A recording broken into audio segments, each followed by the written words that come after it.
Bună, dragii mei, bine ați venit, bine ați revenit. Sunt Meme și ca de fiecare dată înainte de a începe, vă reamintesc cât de minunați și de puternici sunteți. Astăzi vin către voi cu previziunile pentru perioada ce urmează. Vom construi mesajul în funcție de vibrația numărului 28. Vă rog tare mult să luați de aici informațiile cu care rezonați. Vă mulțumesc tuturor pentru că sunteți aproape de mine. Vă rog tare mult să nu uitați, dacă rezonați cu aceste informații, să vă abonați și să apreciați acest clip. Așadar, de voi poate depinde ca cineva nou, care nu m-a mai ascultat, să găsească aceste emisiuni. Avem aceeași zi ca și ieri, este un fel de copiere și lipire, atât că astăzi este o nouă șansă. Un fel de urgență care începe deja să se simtă, să devină vizibilă în viețile noastre, întrucât ne apropiem de luna martie și începe sezonul eclipselor. Sunt lucruri care vor începe să se petreacă diferit și vor deveni din ce în ce mai vizibile și pentru oamenii care înainte nu luau aceste detalii în considerare. Ce este important și practic pe parcursul acestor zile să faceți? Să vă grăbiți, să acționați, dar încet și precaut. Știu că sună paradox, însă acționați luând în calcul micile detalii. Cam despre asta este vorba în energia zilei. 27, așa cum am spus ieri, are mărinimie, altruism și egoism, dar 28 în parteneriat cu 27 ne spune nemurire, totalitate și lipsă de scop. Lipsă de scop. Dacă nu ai niciun fel de direcție, vei fi tras pur și simplu în egregor la modul matcă. Da? Urmează acest flux de energie, urmează această idee, fără ca tu să îți dai seama că lucrurile pot lua o turnură diferită față de cea pe care o dorești tu. Nemurirea înseamnă eternitatea, iar totalitatea înseamnă faptul că tu ești parte din tot ceea ce există, unitatea. Tu ca parte dintr-un întreg, dacă nu ești atent, îți dai energia sau puterea întregului. Dacă devii conștient de aceste lucruri, te vei duce către egregorul oamenilor conștienți care pot schimba viața, așa cum se prezintă ea acum, către mai bine, să spunem. Altruism și empatie. Sunt calități, sunt lucruri foarte rar întâlnite în ultima perioadă. Cu cât devii mai conștient de tot ceea ce se petrece, cu atât vezi lumea mai clar. Și lumea, realitatea, așa cum este ea acum, să știți că pe locuri este frumoasă, dar pe locuri nu. Și ăsta este adevărul. Nu este ușor să fii conștient și să te menții pe linia de plutire. Mișcă-ți corpul. Mișcarea, sigur că da, mișcarea de undă, iată energia care se mișcă și ea, dansează, respiră și fluxul acesta natural, să spunem, al energiei. Îți poate fi captată atenția fără să îți dai seama, inconștient, către discuții, subiecte, informații, dar care sunt corupte, care nu sunt înspre binele tău suprem sau înspre dorința ta, care nu duc către ceea ce îți dorești tu, sau poți să devii conștient și să stăpânești tu unde se duce gândul tău, să-l direcționezi și să duci energia constructiv către proiectele sau către lucrurile pe care ți le dorești. Foarte, foarte clar vorbește energia, pentru că noi nu vorbim limbaj. Cuvintele acestea sunt sunete, frecvență și vibrație. Noi vorbim energie. Deci unde ne este gândul, ne este și atenția, sau unde ne este atenția, ne este și energia. Învață și împărtășește sau împărtășește ceea ce știi. Educație, cunoaștere, asimilare de noi informații. Vedeți? Sunt zile în care, indiferent de locația în care te afli, te poți întâlni în realitatea ta cu informații care te pot trage într-un loc nedorit sau te poți îndepărta de scopul tău, de direcția pe care dorești tu să o ai în această viață. Cu cât devii mai conștient, cu atât vei face ca lucrurile pe care ți le dorești să devină parte din realitatea ta. Și scaunul pe care stai acum și mă asculți a fost cândva un gând în mintea cuiva.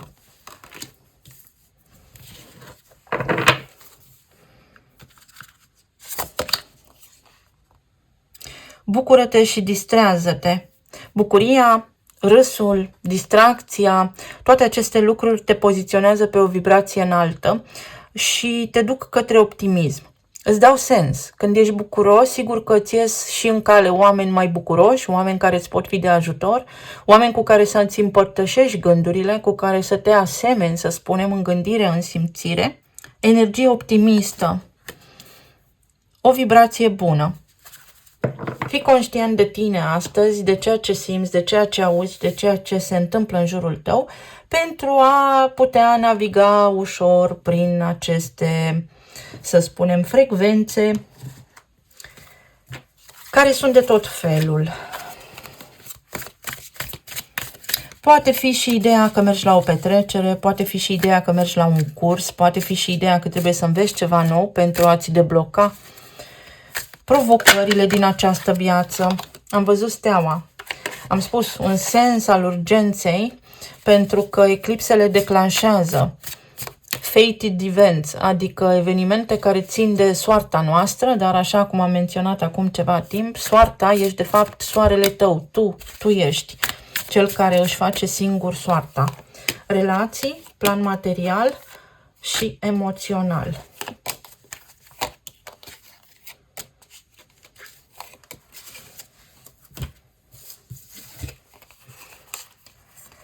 Pe zona de relații, partenerul vostru de viață s-ar putea să aibă ceva provocări cu sănătatea sau să fie foarte obosit.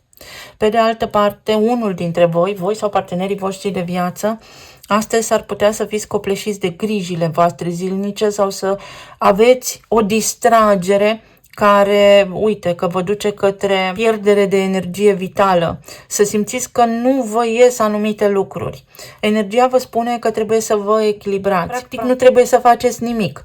Însă, ideal ar fi, atunci când simțiți că ceva nu funcționează bine, că vă supără ceva, că aveți o tendință de a fi reactivi, reacționează subconștientul vostru și tiparul de acolo, felul vostru de a fi. Și dacă sunteți conștienți pe parcursul zilelor ce vor urma, veți vedea că veți prelua din nou frâul vieții voastre și că vă veți echilibra pentru ca lucrurile să se așeze pe făgașul normal. Mai poate fi pentru cei care sunteți singuri ideea că vă doriți un partener, dar parteneriatul, din punctul vostru de vedere, pe de o parte ar trebui să fie stabil, pe de altă parte vă temeți de un parteneriat sub o formă sau alta, pentru că există aici tot inconștient un blocaj de genul dacă intru într-un parteneriat, se întâmplă ceva, ajung să fiu rănit.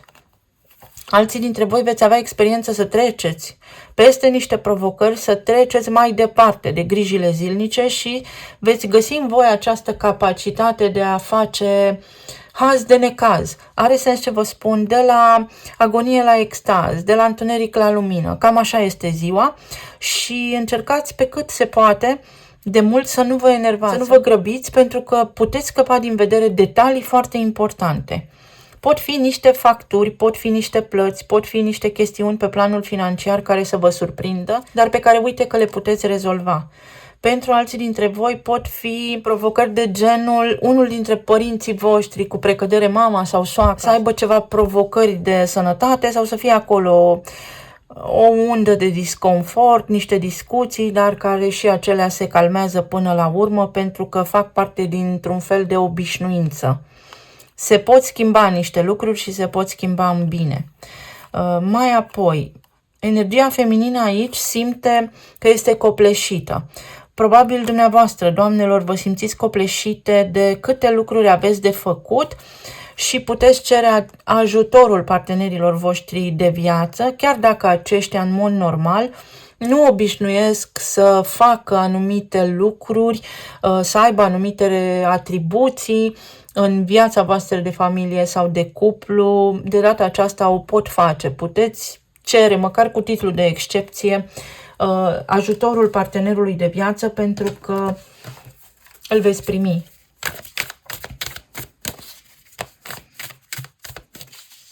Atenție și la persoane arogante, de genul: bine că ești tu deștept.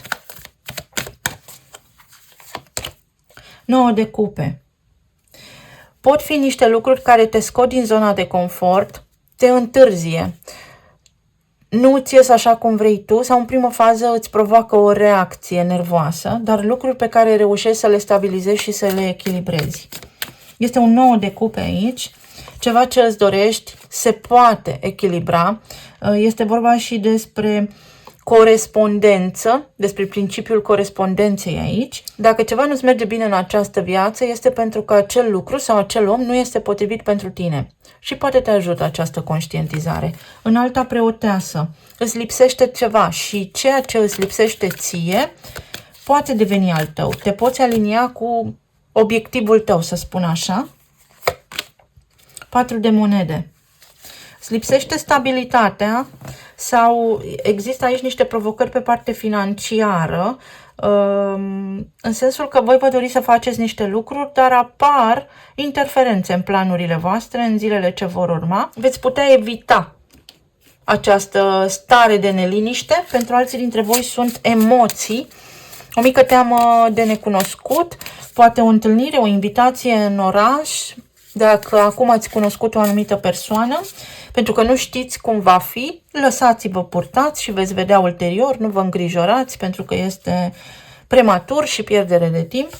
Iar pentru cei care aveți familii sau relații deja de cuplu, vă lipsesc niște detalii, nu aveți vizibilitate asupra situației întregi. Și atunci și voi puteți evita niște situații care simțiți că vă scapă de sub control, pentru că le puteți evita. Oh, ai fost vrăjit. Poate fi faptul că vă îndrăgostiți sau poate fi o teamă de necunoscut. Sunt întrebări din acestea existențiale. Mă mai iubește, nu mă mai iubește? Mai rămân aici, nu mai rămân aici? Pentru că, uite, avem așa, turnul 9 de bâte și în alta preoteasă aduc mister. Iar energia spune ai încredere și mergi înainte, pentru că viața te poate surprinde, dar te poate surprinde și plăcut. Altora dintre voi vi se spune să fiți flexibili și să vă adaptați pe parcursul acestor zile, pentru că nu știți exact un rezultat anume, nu știți exact și vă îngrijorați prematur. Exact așa, prematur. Pe de altă parte, este o persoană aici care te vrea, are sentimente pentru tine, este absolut fascinată această persoană de tine, dar se teme de reacția ta. Se teme în sensul că a mai avut experiențe în trecut, experiențe în care lucrurile ori nu au funcționat așa cum și-a dorit sau a fost refuzat sau refuzată și nu poate sparge gheața pentru că voi păreți cumva compleți sau mai presus de ei. Este o persoană timidă, o persoană care s-ar putea la nivel de stimă de sine să nu stea foarte bine, să se teamă sau să fie timidă. O persoană timidă s-ar putea să fie îndrăgostită cumva de tine sau să vrea să fie un cuplu, să te invite în oraș, puteți dezgheța, dezamorsa așa această frecvență prin glume, prin a vă împrieteni în primă fază. Mai vreau să iau unele. Uite, mai iau de aici. Hai să le și amestec. Limbaj și iertare. Până nu trecem peste ceea ce s-a întâmplat înainte, nu putem înainta. Sau grăbește-te încet. Pentru alții dintre voi este limbajul, vedeți? Limbajul în zilele ce urmează este acesta al glumelor, al bunei dispoziții. Să facem rai din ce avem sau haz de necaz, să încercăm să vedem partea plină a paharului. Iar pentru alții dintre voi există aici o provocare, o supărare, cineva v-a supărat, v-a stresat și nu cedează. Persoana respectivă nu cedează, este ori arogantă, ori încăpățânată, ori egoistă, pentru că sunt și așa cazuri și voi ați vrea să facă un pas înainte către voi. Veți vedea că lucrurile se liniștesc puțin, avem niște tranzite complicate și absolut toată lumea este influențată de aceste frecvențe. Atunci când ne gândim la mediul nostru imediat înconjurător, este bine să ținem cont și de faptul că facem parte dintr-un întreg și întregul acesta în acest moment este bombardat. Bombardat la propriu de frecvențe care ne pot zgudui, ne pot scoate din normal. La nivel de plan material, s-ar putea să fie aici niște discuții și niște așteptări pe care șeful sau șefa le au de la voi în zilele ce urmează, sau niște planuri pe care vrei să le începi unde te simți constrâns, ori de partea financiară, ori de ideea că tu nu poți face anumite lucruri. Pajul de bâte anulează cumva energia aceasta a diavolului, care înseamnă procedură. Trebuie să urmezi o procedură. Vei găsi o cale, urmând acea procedură, în termenii tăi, să rezolvi o situație care te stresează și vei fi mulțumit sufletește de modalitatea în care ți se aranjează lucrurile sau se rezolvă situația. Pe de altă parte, aici, la nivel financiar, s-ar putea să fie o mică, sau la nivel de plan terestru, așa, s-ar putea să fie o mică provocare pe care o aveți unii dintre voi cu o anume persoană care s-ar putea să aibă niște vicii. Vicii pe care, uite, le puteți rezolva printr-un fel de terapie, prin a expune persoana respectivă în experiențe noi sau la cazuri concrete, similare cu ceea ce traversează această persoană acum, pentru a decide singură dacă vrea să fie ajutată sau nu. Dintre voi să aveți grijă că vă doriți foarte mult ceva până la ideea de obsesiv-compulsiv. Să nu faceți o mică obsesie aici sau să fiți foarte rigizi, totalitare, așa, în abordare, pentru că nu puteți obține lucrurile decât dacă sunteți foarte relaxați. Pajul de spade. O discuție, dar destul de exigentă, așa, destul de multă vehemență aici și de încăpățânare, văd, pe zona planului material, în ceea ce privește banii. Ori vreți să cheltuiți niște bani, ori sunt discuții la locul de muncă care s-ar putea să vă înfurie puțin, sau într-o discuție de genul trebuie să colaborăm într-o anumită privință și fiecare are o idee proprie, cu foarte mult umor și glumă bună, să știți că situația respectivă se rezolvă. Asul de monede. Poate fi și o promovare, poate fi o soluție la ceea ce vă frământă în această perioadă pe zona financiară sau pe zona planului material, așa, la orice nivel, dar poate fi vorba și despre un nou loc de muncă unde este necesar să negociați foarte bine salariul.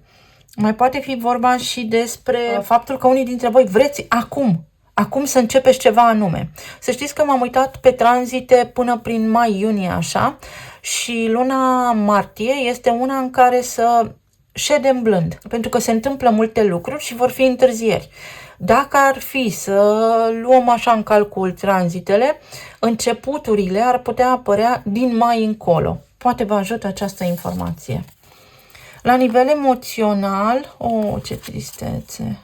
Unii dintre voi sunteți depășiți de o separare. Este doliu aici pentru unii dintre voi. Nu vreți să mai aveți de-a face cu viața. Sunteți ușor deprimați unii dintre voi, dar viața vă îndrumă să vă regenerați, să vă repuneți voi singuri pe picioare și să mergeți mai departe.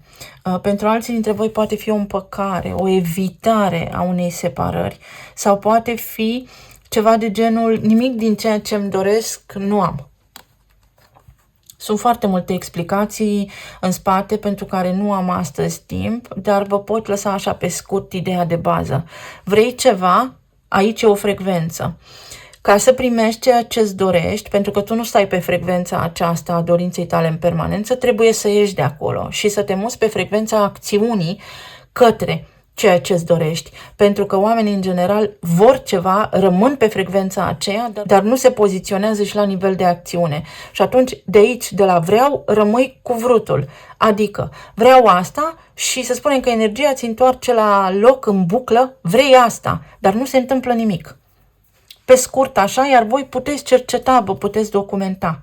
Pentru alții dintre voi este un răspuns în instanță, acolo unde ați avut anterior un rezultat negativ, să știți că veți schimba o situație, veți schimba unii dintre voi niște analize, veți putea schimba la nivel de stare de sănătate, pur și simplu diagnosticul inclusiv. Dacă lăsați deoparte durerea, să știți că veți putea schimba un diagnostic.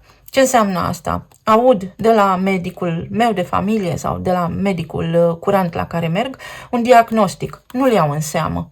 Refuz pur și simplu să cred asta, iar energia vă ajută prin această frecvență înaltă a optimismului să vă aliniați la o vibrație mai înaltă, de unde, să spunem, niște noduli, niște chisturi dispar pentru simplu motiv că voi ați uitat de ele. Credeți-mă că sunt cazuri despre care vă vorbesc, cu care am avut contact direct. Deci, lucruri care s-au întâmplat și membrilor familiei mele. 8 de monede. Te redresezi, îți revii la nivel financiar, dar trebuie să faci tu singur ceva. Norocul ți-l faci tu singur. Acea quadratură între Soare și Jupiter care ne împunge realmente acum și ne spune, vrei ceva? Faci. Mergi după ceea ce îți dorești. Unii dintre voi nu credeți că vă puteți descurca singuri. Dacă a apărut aici justiție, înseamnă că vă puteți descurca. Toți suntem puternici. Toți. Uite, prințul de bâte, adică pajul de bâte, care a apărut și aici. Aveți o discuție cu cineva, nu știu, aveți o mică confruntare sau pot apărea mici confruntări, dar pe care le câștigați fără nevoia de a avea dreptate. Pur și simplu. Veți vedea că lucrurile se aranjează astfel încât voi să nu fiți nevoiți să vă dați puterea sau să vă epuizați în ceea ce faceți. La nivel medical pot fi provocări cu energia, cu apatia, cu lipsa de chef de muncă, să aveți așa o stare în care să vă vină pur și simplu să plângeți fără să știți de ce. Dans, muzică bună pe frecvență înaltă, nu muzică de durere și supărare, muzică bună, muzică veselă, glume bune, oameni optimiști în jurul vostru și veți ieși de acolo. Să iau o carte și pentru zona asta financiară. Cineva s-ar putea să se impună astăzi, să-și impună părerile și pe voi să vă deranjeze. Nu trebuie să fie aspecte despre viață foarte complexe. Când spun ceva de genul, se întorc niște bani la voi, poate ați cumpărat ceva, ați trimis retur produsul respectiv și firma respectivă, da, lanțul de retail de unde ați cumpărat voi, vă trimite banii înapoi. Sunt tot banii voștri, dar eu așa le văd, nu sunt oracolul din Delphi. Teacher, din nou ideea de profesor. Învață tu să treci peste anumite lucruri sau vezi că sunt niște situații care pe tine astăzi te învață ceva sau poate aveți niște discuții în legătură cu profesorii copiilor voștri sau cu cineva care vă confruntă autoritatea la modul bine că ești tu deștept. Și nimic mai mult. Treceți peste. Dacă ați ști de câte ori mi s-au lăsat comentarii negative și oameni răutăcioși, vanitoși, malițioși, eu sunt perfect de acord. Nu trebuie toată lumea să rezoneze, nu trebuie toată lumea să fie de acord cu mine, nici nu mă aștept, nici nu-mi doresc. Ideea este că vorba dulce mult aduce și că putem conlucra împreună, putem face schimb de experiență. Eu nu merg nicăieri pe niciun canal de YouTube sau niciunde să spun mai bine faci așa. Nu fac asta, nu fac.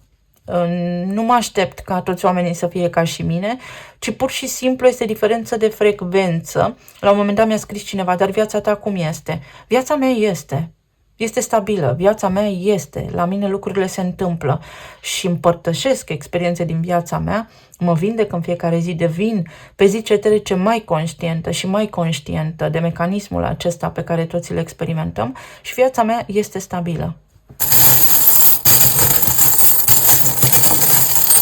Îmi dau seama ce fac, ce nu fac, unde greșesc, unde fac bine. Pur și simplu trăiesc. Nu sunt arogantă, nu sunt vanitoasă. Nu. Uite, ai lumea la picioare și iubire necondiționată. Va veni după această perioadă. Este ca și când sunt două frecvențe în aer, pentru că este și Jupiter în Gemeni și Gemenii sunt semn mutabil. Sunt stări emoționale și treci de la o stare la alta. Exact așa poate fi ziua. Să fluctueze, să existe interferențe în vibrația ta, dar tu le poți rezolva pe toate și ai alegerea aceasta la îndemână, să te aliniezi la vibrație înaltă și atunci vei vedea că totul este posibil, că poți rezolva orice. Aici este vorba despre relația cu ai tăi părinți și despre faptul că ceea ce pentru tine este important, poate pentru mine nu este sau viceversa. Da, oamenii sunt diferiți, suntem diferiți, însă toți vorbim energie. Și energia are frecvențe. Și cu cât frecvența este mai înaltă, vorbim iubire, de fapt. Asta vrem, asta căutăm.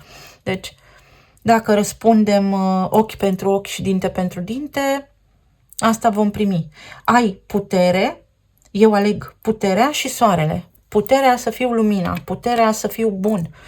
Pe de altă parte, veți trece cu bine peste această situație stresantă, pentru că sunt foarte multe cazuri, aș sta 10 zile aici să le explic pe toate, plus că nu vă știu tuturor viețile, ca să pot identifica exact, însă vei trece cu bine și iese soarele. Asta înseamnă un rezultat pozitiv, afirmativ, o soluție optimă.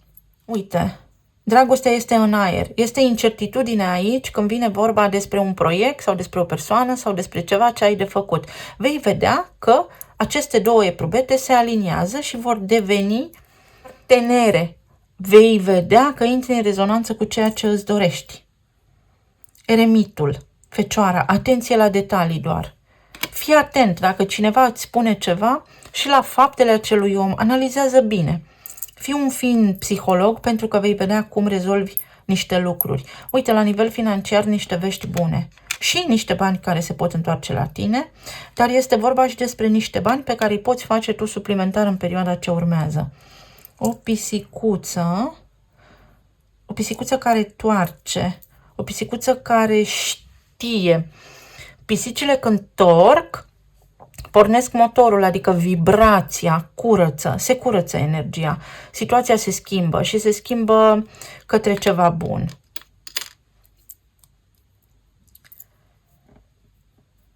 O călătorie. Să știți că vom începe noi cicluri de viață, la nivel colectiv, dar și la nivel individual, fiecare dintre noi. Alegeri și iar alegeri.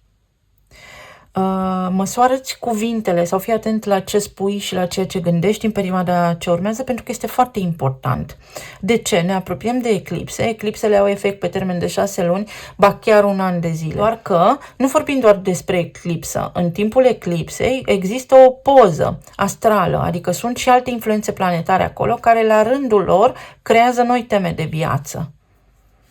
ABC. Mai poate fi vorba și despre faptul că trebuie să scrii niște lucruri, să înveți ceva, să studiezi ceva, să dai un examen. Pregătește-te.